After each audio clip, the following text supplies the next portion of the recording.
the Bucks might be too deep. Oh my, like that's. But I mean, depending on who's out on a night-to-night basis, it's the Ewing effect. Where, like, there's always a guy that can and will step up on this team. Like whether it's Chris can give you 20 plus, he can give you 30 plus if you need when he's healthy. Drew gives you like 30 when he needs to. Yesterday he's playing like more defensively and trying to like, Steph Curry had a bad game up until overtime when he was like started to heat up. Brooke was putting in like 25 a night when Giannis went out.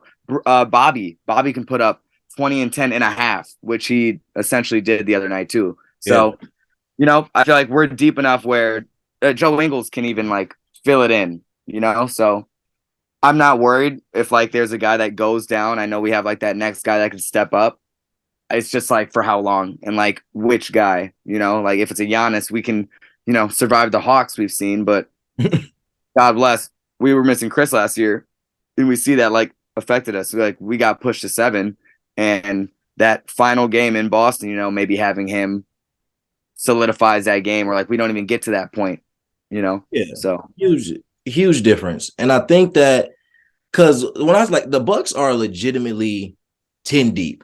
Like Bud has 10 capable players that he can play in a given playoff series, right? Now, obviously, you have to consider matchups, and I'm sure we'll see that as we go through the playoffs, especially if we're playing teams like when we play the Warriors, we're not going to be able to close with Brooke 9 times out of 10, not the entire series. So we're going to go with smaller lineups, right? So we have the options, but I'm just thinking, man, you have Drew, Middleton,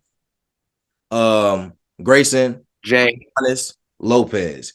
You have Crowder, you have Carter, you have Bobby, you still have Dragic, Ingles, you still have Ingles, Connaughton, West. Like these are all players that can give you quality minutes. So if I'm Bud, I'm just really, and the only reason this is even a major conversation, like outside of us being Bucks fans, obviously, like they're obviously legit title contenders. Like they're favored by many to come out the East. And they're favored by a good majority, I would say, to probably win the championship. So, like, while healthy, and if for us, healthy is we could be down 2 of the guys we just named and still be favorites because we're at. So I hope Bud doesn't fuck it up. I hope Bud doesn't. Hey man, don't put that energy out in the. I don't want to. I think Bud know what he can do. He can impact games severely, but I feel like he's learned.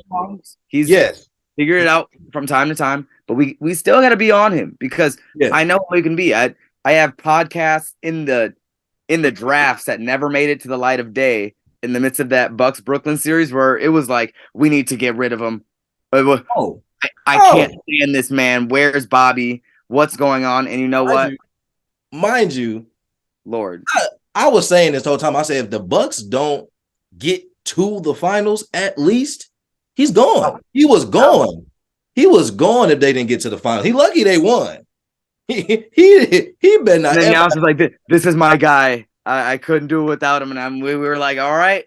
And he got a 3-year extension immediately after the championship. I said, "Hey, as long as because honest, and he, like you said, he's learning, and I think especially with the roster ever evolving, I think he's getting it down. So I trust him more now than I did in the actual championship run, to be honest.